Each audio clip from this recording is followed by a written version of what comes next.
네, 강프로입니다. 자, 두산 에너빌리티 보겠습니다. 자, 오늘 굉장히 기분이 좋은 날입니다. 당장의 주가가 많이 올라가거나 그런 건 아니지만 시장이 원하는 대로 움직이고 있다는 점, 그리고 제가 그동안 말씀드렸었던 부분이 오늘 대부분 실현되면서 나왔었다는 점, 이게 중요합니다. 물론 다음 스텝은 이제 주가가 올라가는 것이겠죠. 그 부분에 대해서 이야기를 다시 한번 점검을 드리고 앞으로 왜 제가 이렇게만 보고 있는지를 다시 상기시켜 드리도록 하겠습니다. 자, 첫 번째 이걸 보셔야 되는데 오늘 같은 경우에는 시장 기준에서 먼저 보자고요. 코스피가 0.06% 상승해서 끝났고 코스닥은 0.35% 상승해서 끝났습니다. 자, 이거를 어떻게 해석을 할 수 있냐면 시장이 이렇게 소폭이라도 올라갔는데도 불구하고 두산에너빌리티는 왜 이렇게 안 갔냐 이렇게 볼 수도 있을 것 같아요. 그리고 며칠 전에 이렇게 한 5% 정도 하락하는 부분이 있다 보니까 이런 부분들이 조금 걱정이 될 수밖에 없는 그런 상황인 것도 이해를 합니다.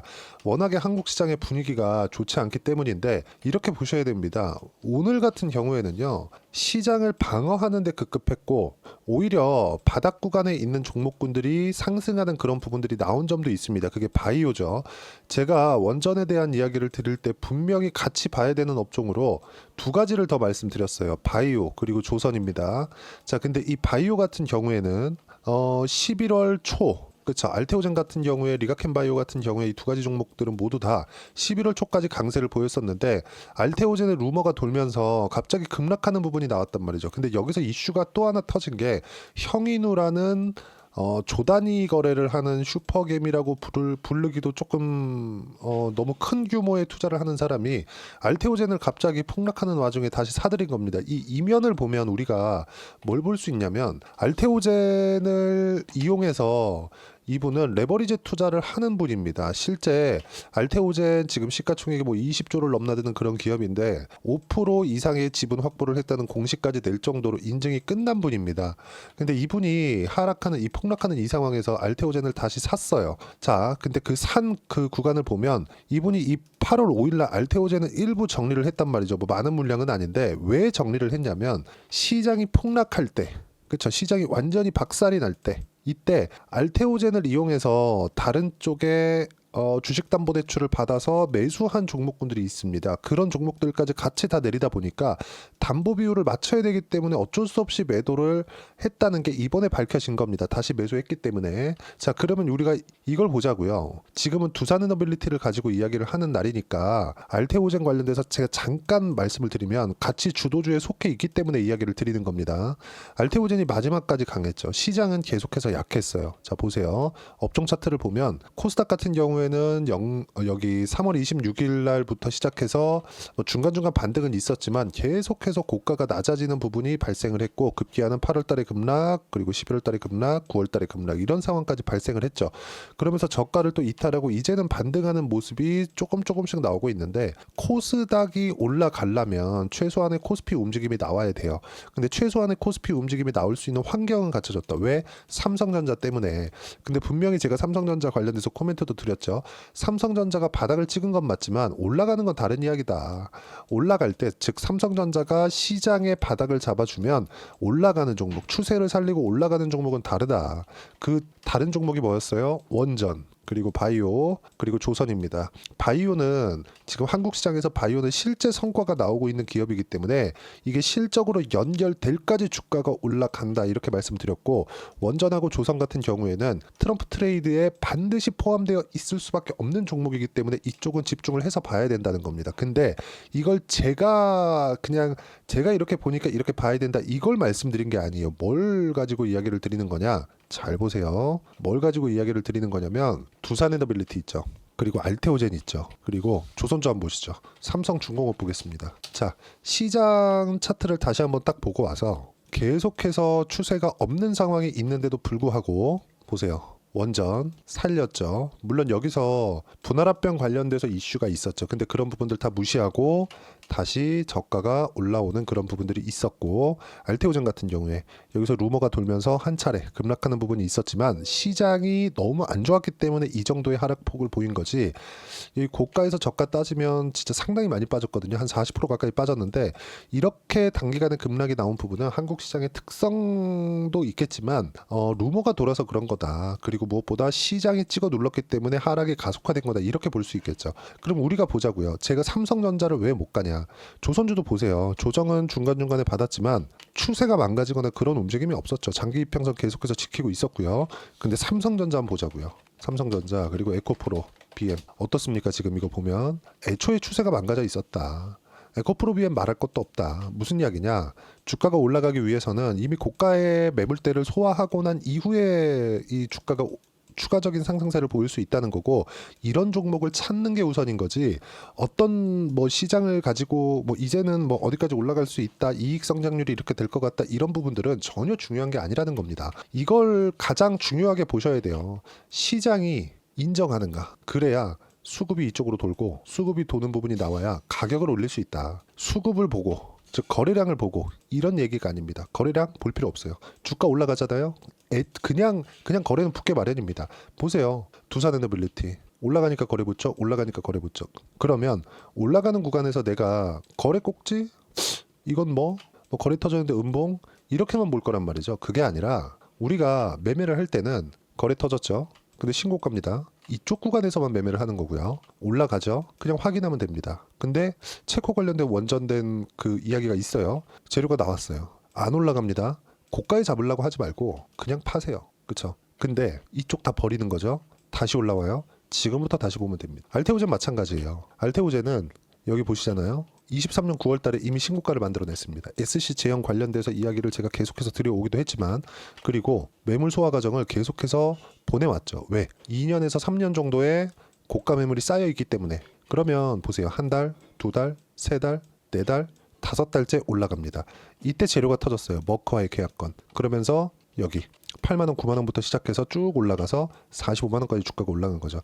전 마지막 시세를 먹질 못했습니다. 매매를 대충 여기 정도까지는 했거든요. 실제 제가 어떻게 매매를 했는지 보여드릴게요. 지금 제가 이야기를 드리는 내용 그대로인데, 자, 요 화면은요, 키움증권에서 제공하는 자동일지 차트 화면입니다. 실제 제 매매한 내역이 그대로 찍혀 나오는 거고, 제 계좌번호예요. 상승하는 구간에 공략하죠. 올해 1월과 2월, 그쵸? 2월과 3월이죠. 상승하는 구간. 매매, 또 상승하는 구간, 상승하는 구간, 그쵸? 이렇게까지 가기에는 이거 시장 좀 무서워서 못했습니다. 근데 보세요, 어때요? 급락 나오죠. 이렇게까지 빠진 것도 운이 좋아서 빠진 거다. 저는 이제 확인하고 다시 매수한 구간 잡을 겁니다. 자, 그리고 지금 이야기를 드리고 있는 두산에너빌리티. 자, 내용 보세요. 상승하는 거 확인하고 매수하죠. 그쵸? 이 밴드 안에 있기 때문에 다시 내려갈 때 또 매수하죠. 그리고 올라오는 구간 확인하고 매수하죠. 그리고 매도하고 끝. 이제 올라오죠. 다시 매수합니다. 이런 부분이 가장 중요하다. 매매하는 과정에서 내가 어떤 종목을 해야 되는지. 근데 두산에너빌리티보다 먼저 갔었던 종목군들이 있습니다. 보세요. 두산. 그쵸? 그쵸? 이것과 우리기술까지 꾸준하게 이런 식으로 매매를 해왔다. 매매하는 과정에서 가격을 봐야 되는 건 너무 중요한 겁니다. 이런 부분들이 시장이 최소한의 안정권에 들어와 있을 때 이런 상황이 가능하다는 건데, 시장의 안정화는 누가 만들죠? 삼성전자가 만든다.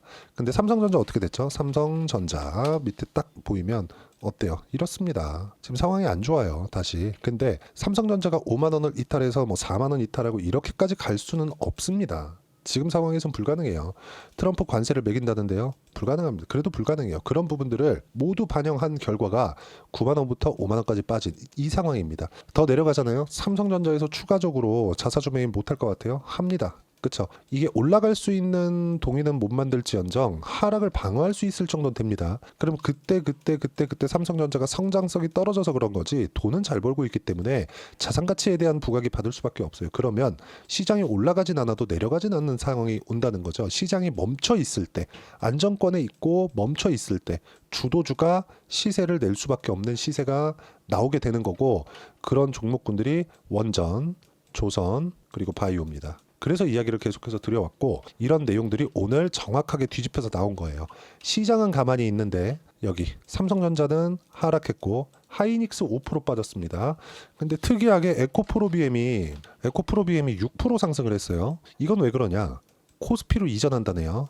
이전하면 뭐 뭐 달라지나요? 갑자기 뭐 코스닥에 있다가 코스피로 가면 성장성이 확 올라가나요? 그렇지 않죠. 절대 그렇지 않은 겁니다. 이거는 그냥 수급에 의한 6% 상승세가 나온 거고 고가 매물을 소화하기는 아직까지는 시간이 상당 부분 필요하다. 우리는 이쪽 구간에서 뭘 봐야 돼요? 시장이 안정화가 됐기 때문에 이제 시장이 뭐 폭락하거나 그런 상황은 없어요. 안정화가 됐기 때문에 우리는 주도주 위주로 두산 에너빌리티와 같은 주도주 위주로 매매를 해야 될 때가 됐습니다. 그리고 이 내용을 소통방에서 제가 계속해서 말씀드려요. 오늘 같은 경우에도 제가 상당히 기분이 좋은데 왜? 원하는 만큼 나왔으니까 이제부터는 시세 구간 맞춰서 매매만 잡으면 되니까. 자 보세요. 삼전 하이닉스 1에서 4% 약세 마감. 초대형주는 약하고 시장은 보합권. 바이오는 강한데 예상대로다. 아직 바이오 매수할 때는 아니다. 한 다음 주 월요일 정도면 유한양행부터 매수를 할 생각입니다.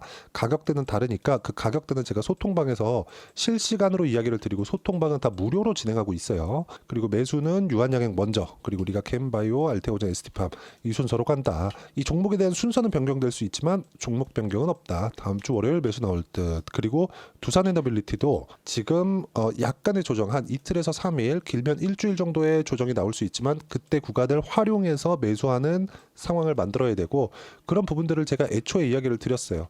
어저께 같은 경우에도 그래요. 시장 특이점 삼성전자 3%, 하이닉스 5% 하락, 2차전지 모두 약세다. 시장 보합권, 삼성전자 저가 이탈 못함, 트럼프 관세 코멘트가 있어도 마찬가지. 빠르면 이번 주 바이오 매수 예정. 근데 오늘 반등 나왔죠? 이제는 매수할 구간이 임박했다는 겁니다. 조선주는 지금 매매 중이고 원전도 공략 예정이다. 두산에너빌리티와 우리기술과 같은 종목이 되겠죠. 이런 부분들을 제가 소통방에서 하나하나 이야기를 드리고 있고요. 모두 무료로 진행하고 있으니까 구독과 좋아요만 눌러주시면 무료 입장 가능하니까 소통방 들어오시면 되고, 구독과 좋아요 꼭 좀 부탁드리고요. 그리고 제가 입장 링크를 보내드릴 수 있게 여기 010-8713-1916으로 구독이라고 문자 보내주시면 소통방 입장 링크 순차적으로 공유를 해드리도록 하겠습니다. 어떤 식으로 매매를 해야 되는지에 대해서 이야기를 드린 거고요. 두산에너빌리티는 이제 분할합병이나 이런 부분들 다 끝났습니다. 추가적으로 여기서 나올 수 있는 내용은 없어요. 상법 개정이 빨리 됐으면 좋겠는데 이거는 우리가 할 수 있는 내용이 아니니까 그냥 했으면 좋겠다 이렇게 생각할 뿐입니다. 상법 개정 전에 하도 이 두산의 이 바깥 이 아저씨들이 하도 이 잔머리를 많이 써가지고 더 안 나오길 바랄 뿐입니다. 근데 이게 나오더라도 원전 관련된 종목 중에서 한국 시장에서 할 수 있는 종목은 제한적일 수밖에 없죠. 두산과 두산에너빌리티, 그리고 우리기술, 그렇죠. 단기 시세를 볼 수 있는 이런 쪽만 우리가 공략할 수 있는 거니까 이 종목에 집중을 하셔야 되고, 중요한 건 언제 어떻게 매매를 해야 되는지다. 그리고 시장과 연계시켰을 때 시장의 안정화를 언제부터 보고 이게 확인된 이후에 내가 두산에너빌리티를 어떻게 매수해야 되는지 소통방에서 제가 하나하나 그쵸? 이런 식으로 계속 이야기를 드리고 있습니다. 11월 26일 날 바이오 매수에 시간 필요하다. 확인되는 즉시 매수 예정. 시세 확인이 필요하다. 오늘 시세가 나온 거죠. 시장은 올라가지 않았는데 그러면 시장에 대한 가격 부담 없다는 거죠. 근데 주도주 내에서 우리가 포트폴리오를 구성해야 돼요. 많이 올라간 거 하나, 내려간 거 하나 이렇게 짜는 게 아니라 올라간 중에서 종목을 나누고, 그리고 또 상승하는 중에서 종목을 나누고, 즉 바이오 포트폴리오, 원전 포트폴리오를 같이 가져가는 거다. 이런 부분을 제가 소통방에서 무료로 진행하고 있으니까 구독과 좋아요 눌러주시고요. 제가 입장 링크를 보내드릴 수 있게 010-8713-1916으로 구독이라고 문자 보내주시면 소통방 입장 링크 순차적으로 공유를 해드리도록 하겠습니다. 자, 그리고 제가 가격에 대해서 이야기를 드렸으니까 이 가격 기준에서 어떻게 봐야 되는지 그 부분에 대해서는요. 두산에너빌리티의 단기 보유 전략, 단기는 2주입니다. 2주 동안 어떻게 이 주도주 신고가 종목을 공략할 수 있을지, 그걸 가격에 맞춰서 제가 어떻게 봐야 되는지를 제가 내용 준비를 해놨고, 이 내용도 다 무료로 진행하도록 할 테니까 010-8713-1916으로 두산에너빌리티라고 문자 보내주시면 가격, 단기 보유 전략 함께 공유해드리도록 하겠습니다. 자, 그리고 구독과 좋아요 꼭 좀 부탁드리고요. 어려운 시장은 이제 다 지나갔다고 보여집니다. 삼성전자가 5만 원을 이탈해서 추세를 다시 한번 하락으로 끌고 들어가기 어렵기 때문에 그렇습니다. 이런 구간에서 두산에너빌리티를 포함해서 어떤 종목을 연말이나 연초에 해야 되는지 그 부분을 제가 딱 한 종목으로 줄여서 준비를 해놨으니까 영상 끝까지 시청하시고요. 모든 분들이 성공 투자하셨으면 참 좋겠습니다. 자, 여전히 시장은 녹록지 못합니다. 이런 상황이 벌어지는 건 어쩔 수 없습니다. 이런 상황에서도 수익이 나는 종목들의 구조는 변하지 않습니다. 즉 대시세 종목에 대한 구조는 변하지 않는다는 거고, 실제 제가 소통방에서 지속적으로 이야기를 드리고 있는 내용도 대시세 종목이나 시장 주도주를 공략하는 건 철저하게 가격 분석을 하라고 이야기를 드리고, 가격 분석 이후에는 이슈에 대한 파악, 그리고 이슈를 파악하고 나서는 다시 내가 얼마에 매수할지 그 타점에 대한 부분을 지속적으로 언급을 하고 있습니다. 자, 근데 생각해 보세요. 시장이 굉장히 어려웠습니다. 어려운 상황에서의 어떤 종목들이 강했냐 보면 반도체와 그리고 바이오입니다. 자, 실제 여기 보면요. HLB에 제가 실제 매매한 내용을 띄워놓고 보여드리고 있는데, 1월 22일부터 매매를 시작해서 4일 동안 31%의 수익 마감이 됐고요. 그리고 여전히 신고가 종목입니다. 자, 그리고 그 다음 어보브 반도체, 이름을 보시다시피 반도체 종목이죠. 그리고 AI 반도체는 지속적으로 강세를 보이고 있습니다. 이 종목도 신고가를 먼저 달성한 이후에 제가 21%의 단기간에 21%의 큰 수익을 내고 마감이 됐습니다. 다시 재공략을 준비하고 있고, 이런 부분은 소통방에서 다 공유를 해드립니다. 자, 그리고 코세스. 자, 코세스 같은 종목도 당연히 그쵸, 신고가 종목이고요. 그리고 반도체 종목입니다. 이 종목도 영업일 기준에서 이틀 동안 대략 한 15%의 수익 마감이 됐습니다.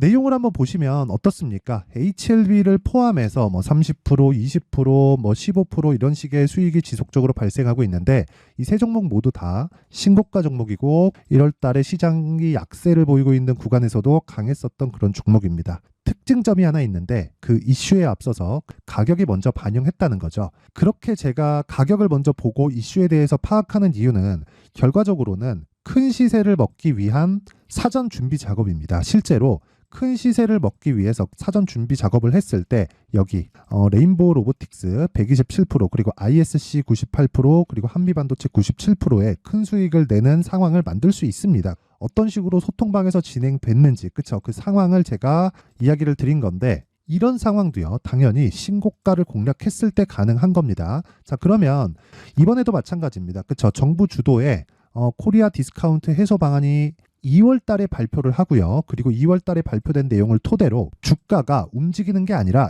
이미 움직인 내용이 있죠. 실제 이 내용은 크게 중요한 게 아니라는 겁니다. 실제 움직인 내용을 보면, 자, 기아차입니다. 실제로 12월 달에 신고가를 만들어 놓고 정부에서 입김을 불어 넣으니까 순식간에 기아차를 포함해서 현대차 같은 거대 기업들의 주가가 2주도 채 되지 않아서 40% 정도의 큰 시세를 냅니다. 자, 그러면 우리는 어떤 종목을 봐야 될까요? 이슈를 파악해야 되는 것도 맞지만 철저하게 가격에 맞춰서 매매를 해야 되는 게 당연히 중요합니다. 정부가 주도하는 정책 방향이 있겠죠. 그 방향에 맞춰서 우리가 종목을 찾을 필요가 있다. 자, 그러면 답이 나왔습니다. 정부가 주도하는 방향에 맞춰서 제2의 기아차를 찾는 게 지금은 중요하다. 근데 정부 정책의 방향에 맞게 가자. 그랬을 때 앞서서 제가 보여드렸었던 내용인 여기 레인보우 로보틱스 127%, 그리고 ISC 98%, 그리고 한미반도체 97%와 같은 수익을 낼 수 있습니다. 물론 시간에 대한 부분은 최소 2주의 시간이 필요하고요. 그리고 최장 3개월 안에 끝내야 됩니다. 자, 기아차의 시세를 보셨던 것과 같이 2월 달에 정부 정책의 방향이 결정되고요. 바로 3월 달이면 시행입니다. 자, 그러면 우리는 거기에 맞춰서 당연히 종목을 찾아야 되고, 제가 제2의 기아차를 찾아놨습니다. 제가 아까 전에 소통방에서 이야기를 드렸었던 내용 다 공개를 해드렸는데, 그 내용처럼 종목만 받고 싶다 하시는 분들은요, 상단에 있는 제 전화번호로 대시세, 자, 대시세라고 문자를 보내주시면 정부 정책의 방향에 맞는 종목을 모든 분들에게 무료로 공개를 해드리도록 하겠습니다. 자, 제가 원하는 건 채널 성장이 목적입니다. 자, 그래서 구독과 좋아요 꼭 좀 부탁드리고요. 모든 분들이 정부 정책에 맞는 방향으로 매매를 이어가서 큰 수익 보셨으면 좋겠습니다.